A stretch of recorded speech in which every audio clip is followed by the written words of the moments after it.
pantai. Nah, tapi buat kasus gempa yang ini, gempa yang Kamchatka, bentuk dasar laut di dekat pantainya tuh kemungkinan nggak sedangkal itu. Makanya efeknya juga jadi nggak separah itu. Jadi iya emang itu pantai, tapi pantainya tuh nggak dalam. Terus juga ditambah ada kemungkinan kalau kedalaman gempa sebenarnya tuh mungkin lebih dalam lagi. Ya, tadi kan perkiraan awalnya kan nyebut kalau kedalaman gempanya tuh kan nggak nyampe 20 km ya. Tapi terus setelah ngelihat tsunami-nya, beberapa ahli nyebut kalau ada kemungkinan kedalaman sebenarnya dari gempa ini tuh sekitar 40 km.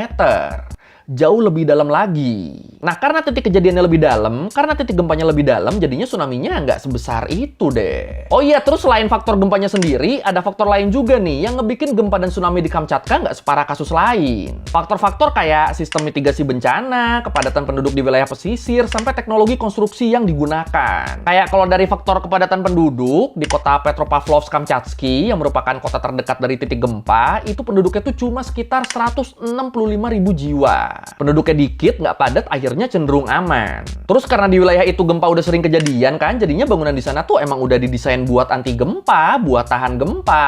Nah, gabungan dari faktor-faktor inilah yang kemudian ngebikin tingkat kerusakan dan keparahan dari bencana ini bisa diminimalisir nih. Tsunami warnings. Sirens. You know, our number one priority is life safety. And so right now, it's an easy thing. Get away from the beaches, get inland, and get upward.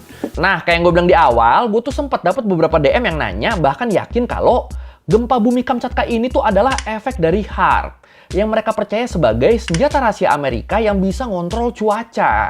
Ya, sebenarnya ini tuh bukan pertama kalinya sih HAARP dituduh sebagai biang keladi bencana. Ya, kalau lu inget di video kita yang ini yang ngebahas tentang gempa bumi di Turki, narasi kayak gini kan juga ada ya. Dibilang kalau gempa di Turki itu adalah akibat dari HAARP yang sengaja dikirim sama Amerika buat nyerang Turki. Selalu tuh narasinya gitu tuh. Tapi emang HAARP tuh apa?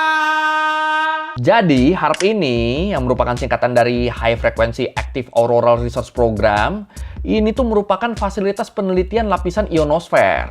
Salah satu lapisan di atmosfer buat ngeliat gimana lapisan ini berinteraksi sama